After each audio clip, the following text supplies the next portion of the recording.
I would like to introduce someone who in this community really doesn't need an introduction. Professor Carle Pieters has been a faculty member at Brown since 1980, after having worked several years at JSC in Houston. And this is something I didn't know until recently as a Peace Corps volunteer. Her general research efforts include planetary exploration and evolution of planetary surfaces, with an emphasis on remote compositional analyses. She was the founder and initial science manager of the NASA Reflectance Experiment Laboratory, otherwise known as RELAB, a NASA-supported multi-user spectroscopy facility at Brown that operates from 0.3 to 25 microns. She's been principal investigator for NASA's Moon Mineralogy Mapper experiment, launched to the moon in 2008 aboard Chandrayaan-1, and is currently, currently is not quite right, was co-investigator on Dawn, a mission to explore the large asteroids Vesta and Ceres. And she was amongst the first PIs at NLSI and was selected in the first round of PIs at Survey. So I'm delighted to share as well that we're in the process of bringing Dr. Pieters on as Survey Distinguished Scientist. So I invited her to give us a talk on the importance of our moon. And so Carle, please go ahead. Thank you. Unmute and share my screen. I think I've got it. Can you hear me? Your background. Can you hear me? Yes. Okay. Well, first of all, it's been a fantastic couple of days. I've thoroughly enjoyed it. I'm sure we're all hyped up with a lot of exciting science. Some of it scary, like I think Phil really put terror in my heart. But okay, now we're going to go back to our current environment. And I want to just sort of step back and have a moment to think about some things that I think many of the things that I'm going to show you today are familiar to you. I hope some of them are new, but hopefully it will put things in perspective. Okay, so what is our current environment? Well, we all know it's this guy, which we don't really like, but our life has been pretty much altered as we're dealing with the coronavirus. Some of the outcomes are interesting, some of them are fun, like the kinds of meetings we've just had, and we're learning new ways of interacting.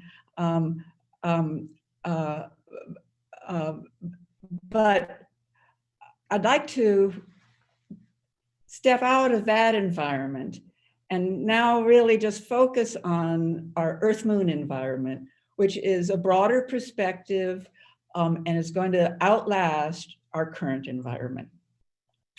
So with that sort of introduction of where I'm heading, there's a couple of things that you might want to note if they're not locked into your brain is what some of the distances are, namely the distance from the Earth to the moon is about 0.4 million kilometers and the Earth sun is about 150, because most of the images I'm going to be showing you, I'm going to be giving you scale, and it would be good to know the scale to translate into that. So 0.4 is Earth to the moon, and Earth moon to the sun is 150. Okay, well, the first Earthrise went back several decades ago with Lunar Orbiter 1 as it came around the moon and took this very famous shot from the moon looking at the Earth. And for those of you who followed what technology was available at that time, all these little stripes were because they were thin pieces of film that were developed on board, then scanned, then sent back to Earth. It was a marvelous achievement, but it did have the limitations of the technology at the time. Of course, since then, with all our capabilities in the present era, we've been able to restore some of the details with the kinds of computers that we now have. But nevertheless, this was the original character of that first image, looking from the moon towards the Earth. Well, a few years later, of course, Christmas Eve, Apollo 8 went around the moon, and this was the first time humans orbited the moon. And from the moon could look at planet Earth in its blue marble form, and brought the film back with the kind of resolution that film can achieve at that time. And this was an awesome image that we all felt inspired by. And of course, you all know how some of this story played out. Not long after that, humans landed on the moon. This picture I hadn't seen before, but in looking for images to show you today, this is when the first astronauts from the surface returned to orbit and reunited with Collins in orbit. I like to think that orange thing over on the side is Collins's thumb. I don't really know what it is, but this is the first humans returning from the moon and then returning back to our home planet Earth. Okay, and it's in that context that started the exploration of our Earth-Moon environment. Okay, here's again the numbers. Okay, now, a few years later, Mariner 10 set out to head to its rendezvous several times with Mercury, and had a camera on board and looked back at the Earth and the moon from 2.6 million kilometers. Didn't take these two in the same shot. They took the Earth and the moon and processed them and made a composite together. But nevertheless, it was a really nice whole body image of our planet Earth and our moon. In the same geometry, you know, we know where the sun is, and et cetera, et cetera. So this was really a nice understanding of our place in the solar system and how we appear in the space environment. This was the first picture taken by Voyager, of course, which is now exiting our solar system. And it's the first picture where the Earth and the moon were as a whole planetary body taken together. I find this a remarkable image. 1977, pretty far away from the Earth, 11 plus a million kilometers. But nevertheless, it really, again, gives us the sense of how our Earth-Moon system is tied together in the solar system. This image was taken by the Galileo spacecraft on its way to Jupiter, of course. It's one of my favorites. It was one of the first images of the Earth-Moon taken with CCD technology. I have this hanging in my office, and when people come in to visit me, I'll ask them if they can look at this image and tell me whether the moon is on the far side of the Earth or on the near side of the Earth. Which side is the moon actually on? Clearly, the perspective has them together. And it takes a while. And I think the first person that got it really quick was a young teenager. And he said, oh, well, that's the far side of the moon. So the moon must be on this side of the Earth. And I said, wonderful, you've got it. You understand how everything is put together. It was a delight to hear someone recognize that right away. Well, okay, moving on. That was 1992. And here is this wonderful image created by the Kage spacecraft a decade or two later. that again is a real time sequence of the Earthrise. It's one of the most dramatic images, I think, that brings the concept of our relationships between the Earth and the Moon together. Really a delightful sequence. Here's another one, not long after that, taken by Messenger on its way to Mercury, pretty far away. Notice it's 183 million kilometers. And of course, if you can't see it, that's the Earth and the Moon right there. So it's pretty far away. It's probably overexposed because you see these two little dots. But you see there are two dots and they're close together, and it is the Earth-Moon system from very far away. Okay, here's one that I hadn't seen before.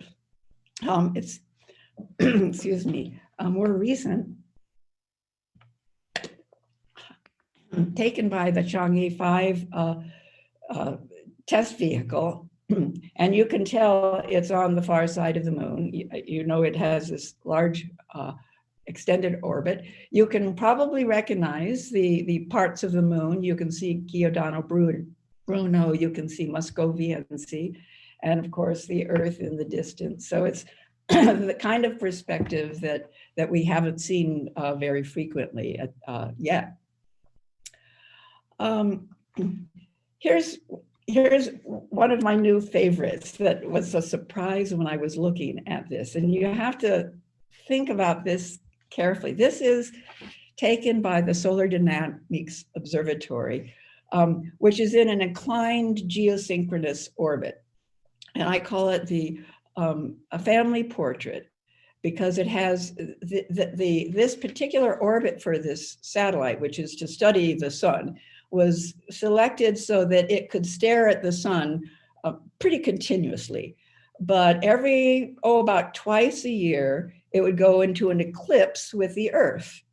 And when it does that, of course, the Earth has an atmosphere and it's not a sharp edge. But another about 3 times a year, given the geometry of this satellite, the moon will cross the path. Well, on this particular time, in September of 2015, it have both the Earth and the sun and the moon all together. And the difference and the distinction of each of the three, I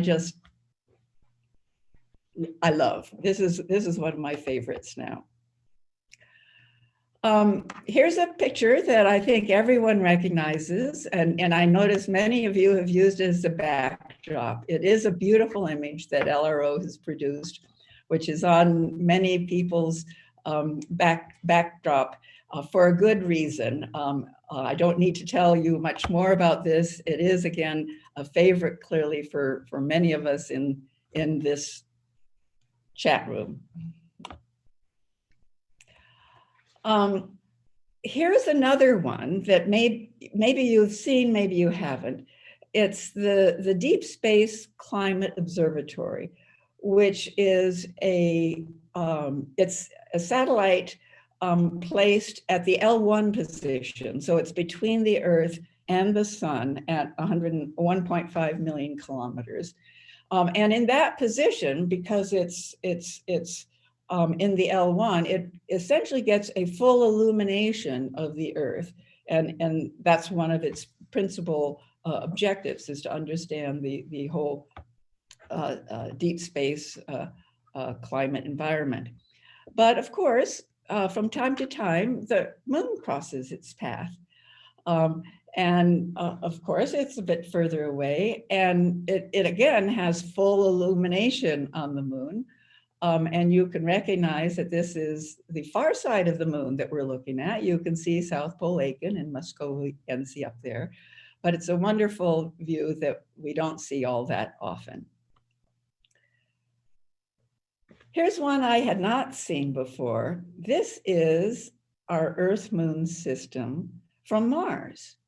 It's using the HiRISE camera, which, as you know, looks at Mars with very high resolution, but it has sufficient resolution to get, again, a Earth-Moon portrait from 205 million kilometers away.